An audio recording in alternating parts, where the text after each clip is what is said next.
Hello, everyone. Welcome to this journey. If this is your first time here, then I recommend to start at episode 1, which is linked for you in the description box. And if it's not your first time here, then welcome back.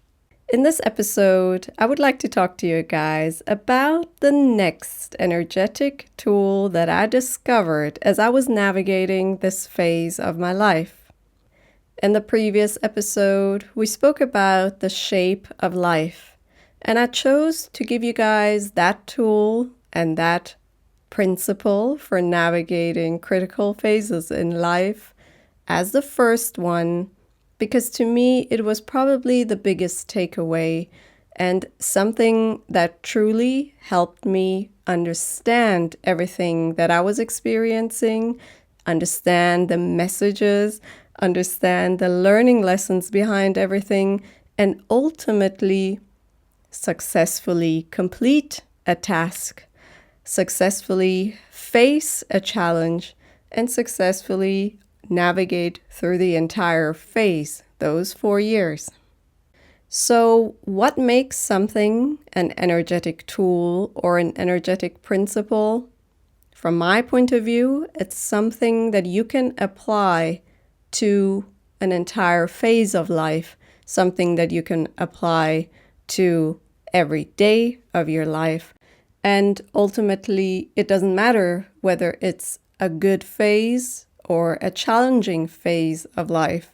It's basically a principle that helps you, assists you, and makes your day easier. Ultimately, it's something that is simple, not complex, something that anyone can apply.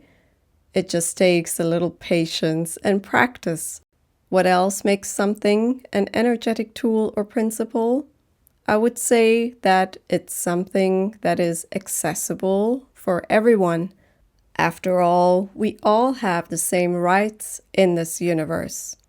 Are there, however, preconditions to using these energetic tools and principles? Well, yes, primarily an open mind to spirituality, energetics, and all that lies beyond our physical eyes. So now let's talk about the next tool or energetic tool and principle that I discovered is something that helps me navigate a critical phase, and that is to know oneself. What I mean is to know your truth, to know exactly who you are, to know where you come from, to know where you want to go, to know what you want and what you don't want in life. Why is it important to truly know oneself, you might ask? And the answer is that you walk critical phases in life with more trust and faith in yourself, in your decisions, in your actions, in your words, and in the way you handle things.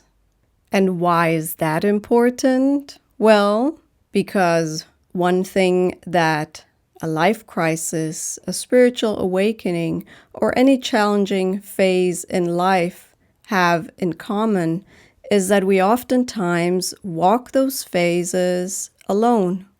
We only got ourselves, so to speak.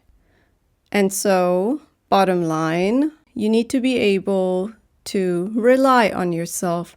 You need to be able to trust yourself and have faith in how you are navigating those phases.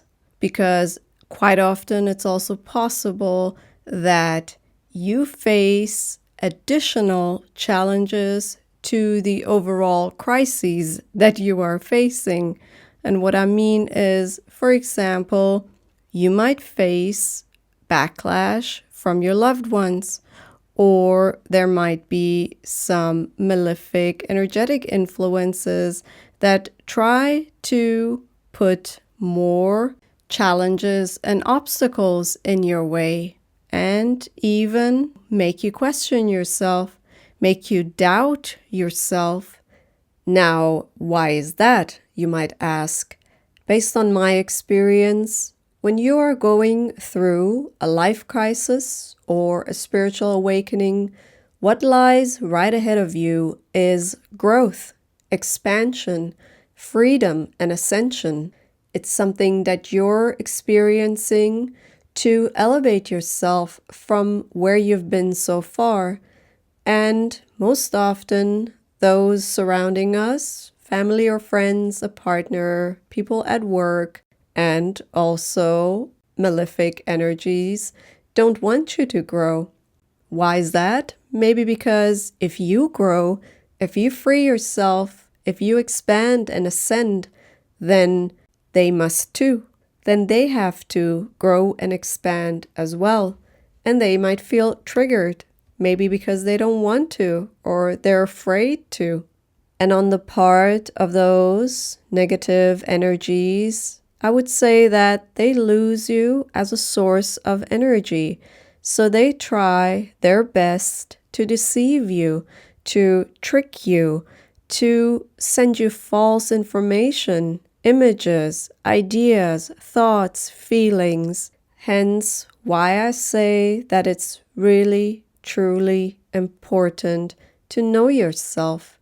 The more you know your truth, the more you have the awareness of who you truly are and what you want in life and what you don't want in life, then the harder it is for the people and your loved ones surrounding you or those malefic energies to impact you, to trick you, and to deviate you from your path of growth.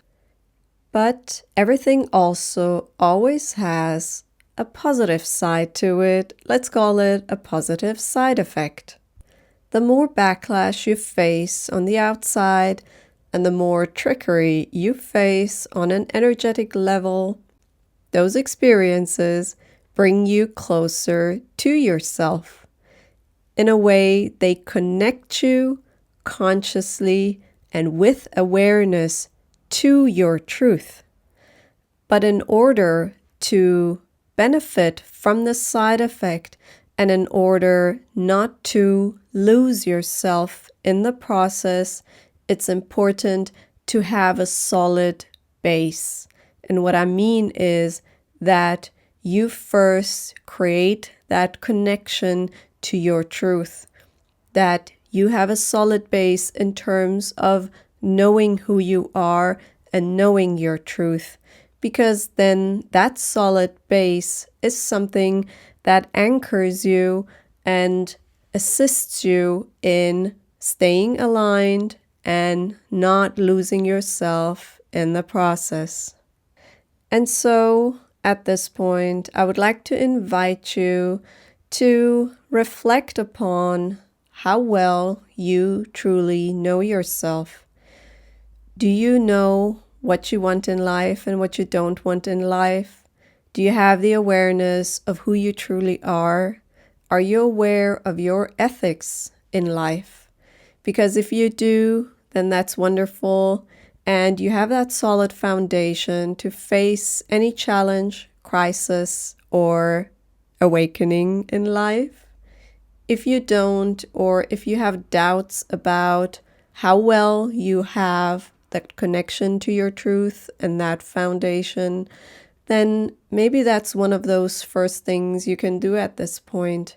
Reflect upon who you really are and grow that connection to your truth. Practice your truth in your daily life.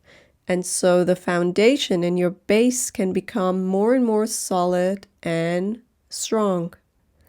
And so that's it for now for this episode and this energetic tool and principle. Thank you for joining me. There's more to come. Stay tuned if you like.